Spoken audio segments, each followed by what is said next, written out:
We're looking at chapter 9, which deals with confidently delivering your message. We've looked at choosing the right delivery method, and now we're looking at the section entitled Using Your Voice. Now, your voice certainly makes an impression. I'm sure you know that. How do you think others would picture you if they had not seen your face, had not seen what you look like, and if they could only hear your voice? How would they describe you? Our voices make an impression, and we can do quite a bit to increase that impression and increase our persuasiveness, and we'll talk more about this in this section. We need to work on a number of things. The first thing is articulation. And articulation refers to the verbalization of distinct sounds and how precisely words are formed. Now, very often I'll have to tell my students that you need to articulate in a clearer fashion. What I mean by that is very often students will slur their words and not open their mouth and speak something like this. So articulating clearly is opening your mouth and saying each sound clearly. Pronunciation, on the other hand, is different from articulation. It involves knowing how to say a word and to pronounce it correctly. So I can articulate a word clearly like emphasis, but I've mispronounced it because it's emphasis. So mispronunciations will certainly hurt your credibility because the listeners will perceive you to be less educated or less culturally aware. So make sure that you know how to pronounce a word. And there's some variation, of course. British English versus American English and Australian and New Zealand English certainly offer a little bit of variation in the way you pronounce words. Volume is the loudness of your voice, controlled by how forcefully the air is expelled through the trachea onto the vocal cords. I almost mispronounced. So remember that you don't want to increase your volume from your throat. It'll be at the expense of your throat and certainly damage your vocal cords. You want to speak from your diaphragm, and you want to breathe deeply in and then increase your volume or decrease your volume.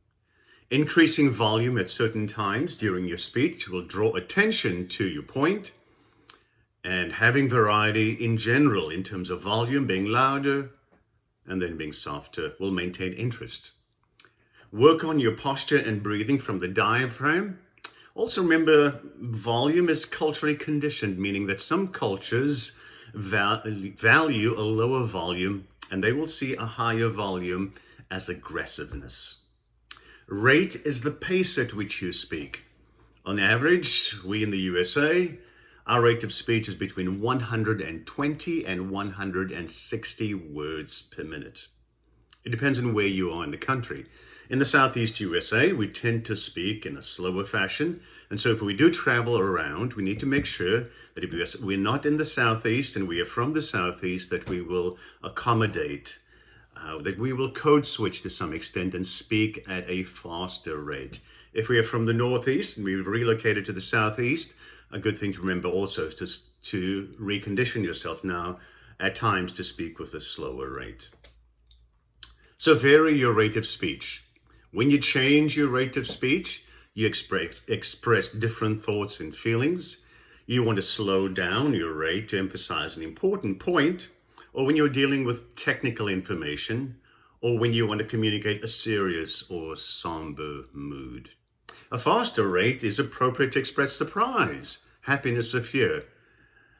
Variety in rate is certainly easy on the ears and tends to hold the audience's attention.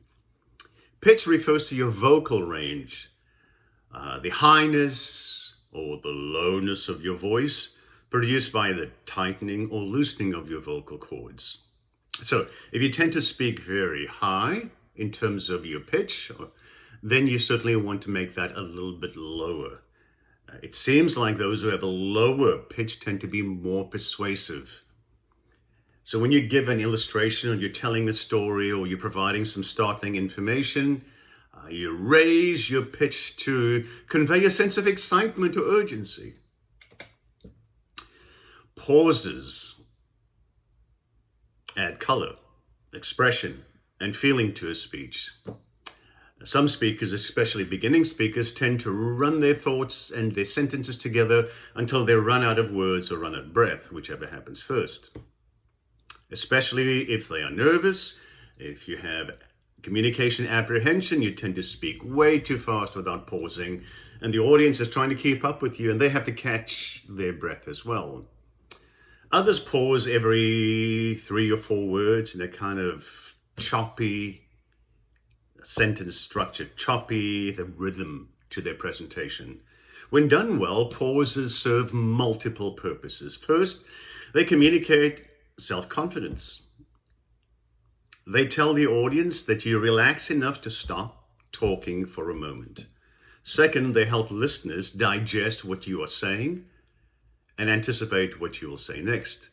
Third, a significant pause helps you to transition from one topic or one main point to the next without actually telling the audience or listeners what you're doing. And then fourth, a pause signals pay attention. And then emphasis. Emphasis involves the stressing of certain words or phrases to draw attention. And so I'm using the example from the textbook. I didn't say she stole the money. There's no emphasis whatsoever in the way I said it. I didn't say she stole the money. I didn't say she stole the money. I didn't say she stole the money. I didn't say she stole the money. By singling out words for special attention, you certainly add color and emphasis to your speech and you avoid monotony. And so when you vary the pitch of your voice, you let everyone know that you have something important to say. Non-fluencies are meaningless words that interrupt the flow of speech. They're also known as vocalized pauses or vocal fillers. So, like, you know what I mean, know what I'm saying, so, and, okay. These interrupt the flow of the speech and are distracting and annoying.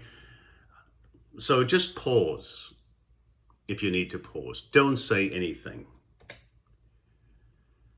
There are 2 central themes that we've emphasized so far throughout this discussion of vocal variety. The first is to practice your presentation so it flows smoothly. Practice pronouncing unfamiliar words so they become easy when you give the speech. The second theme is vocal variety.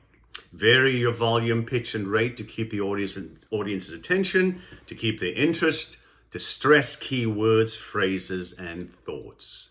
The next section will deal with using your body.